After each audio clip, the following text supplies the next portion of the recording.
Hace unos días falleció el general brigadier José Silvestre Ursúa, coordinador de la Guardia Nacional en Zacatecas, luego de resultar herido tras un enfrentamiento con hombres armados. Para examinar la situación de violencia y lo que implica el asesinato, la muerte de un general del ejército mexicano, le doy la bienvenida a Javier Oliva. Él es especialista en temas de seguridad. Javier, ¿cómo estás? Buenas noches. ¿Qué tal, Leo? Buenas noches. Gracias por la oportunidad, aunque lamento el tiempo. Dime una cosa, Javier.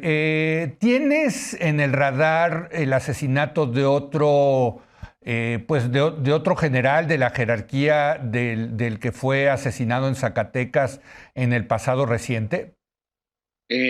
Busqué en mis archivos y en general en el activo no tengo registrado, al menos en los últimos 20 años. Sí hubo el sexenio pasado con Enrique Peña el homicidio de un vicealmirante venía de regreso, iba con su esposa incluso, y fue asesinado al tomar una carretera equivocada, que me parece un incidente más circunstancial. Sí. Esto es un acto mucho más deliberado, desafiante. Fueron 15 minutos de intercambio de fuego, lo cual denota que los delincuentes han dado un salto cualitativo, en términos negativos, desde luego, para el manejo de las armas, la disposición de armas que tengan la capacidad de desafiar una fuerza armada. Entonces, tiene una serie de elementos y de contextos, Leo, que son verdaderamente preocupantes. ¿Importa, digamos, que maten a un general del ejército mexicano? Digo, te lo digo porque, pues, en términos de vida humana, importa desde un soldado raso hasta un general, ¿no? Pero, ¿cuál es, o sea, yo te diría, cuál es la importancia, cómo se toma esto, por ejemplo, en la institución, en el ejército? Mira, yo lo que he estado leyendo y analizando respecto de del impacto que tiene este homicidio, pues desde luego tiene que ver, en primer lugar, que esta visión de los generales sentados detrás del escritorio dando órdenes, pues en el caso de Claro. México estamos que no se cumple, porque también es algo muy importante y que se conoce poco de la doctrina militar mexicana, Leo, que es el factor de liderazgo en el cumplimiento de la misión. Es decir, claro que puede ir un coronel, claro que puede ir un teniente coronel, pero el hecho de que vaya un general, en este caso de la Guardia Nacional, comandante de todo el estado de Zacatecas, que también habría que analizar lo que Ujú. está ocurriendo en ese estado. Y entonces esto, desde mi punto de vista, pone en evidencia, por un lado, el factor liderazgo para el cumplimiento de la misión, pero por el otro también el desafío lanzado por los criminales es algo que desde la perspectiva de mis estudios y análisis no tiene precedente. Es que eso es interesante porque uno dice, bueno, es una muestra de liderazgo, que vaya el general al mando de las tropas, al frente de las tropas, pero hay otras que en la doctrina dicen, no, no, a ver, los generales tienen que estar viendo desde atrás y dirigiendo desde atrás. ¿Tú cómo ves? O sea, es un viejo debate, por cierto, entiendo, ¿no? En el tema castrense.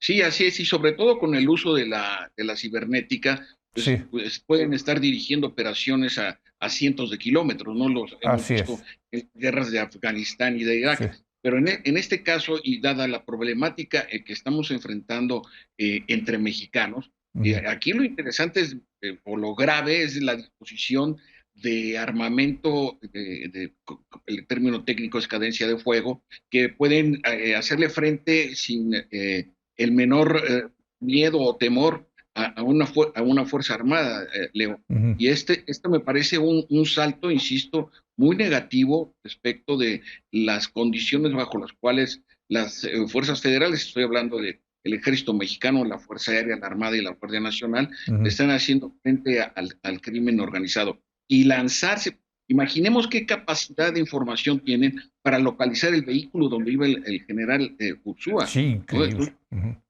Entonces, por eso se vuelve mucho más delicado el análisis de este tema por las consecuencias que tiene y que, bueno, evidentemente un centro de elecciones aprendidas tendría que procesar de alguna manera, supongo, una serie de elementos para poder estar en condiciones, ¿no? A mí me parece que esta estructura, hasta donde yo sé que existe en las Fuerzas Armadas de los Estados Unidos, es un área muy interesante porque les permite analizar qué se hizo bien y qué se hizo mal. Totalmente. Déjame preguntarte, Javier, Y desde luego, pues, lo que nos estás diciendo es que ya le perdieron miedo a matar a un general. Y en también no era nada más un general, era el coordinador de la Guardia Nacional en el estado de Zacatecas. O sea, están empoderados los grupos del crimen organizado. Es lo que nos estás diciendo, Javier. Sí, es parte de la primera respuesta en esta oportunidad que tengo de platicar contigo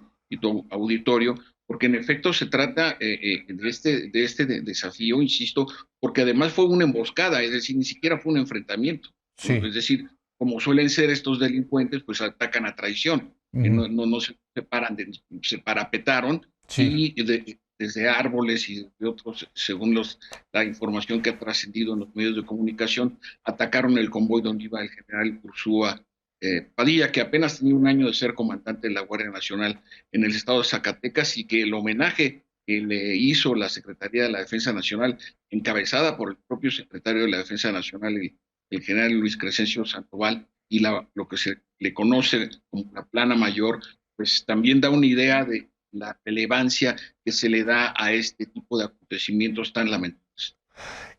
Me queda tiempo para una pregunta más rápida, Javier. ¿Qué podemos esperar como reacción, digamos, del Estado mexicano frente a, pues, a un desafío tan importante como el asesinato de un general?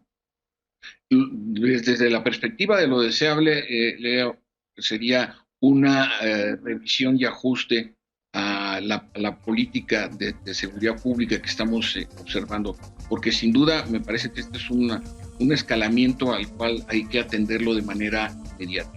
Sí, aplicando la ley y respetando los derechos humanos, entiendo, pero tiene que haber una respuesta en donde se ponga en evidencia que no se le puede agredir de esta forma a las Fuerzas Armadas ni a la Guardia Nacional.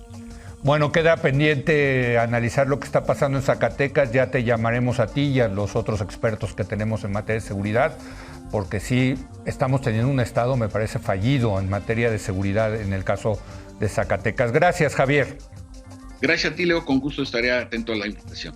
Muchas gracias a Javier Oliva. Hacemos una breve pausa. Vamos a regresar a hablar del superpeso con Raúl Feliz.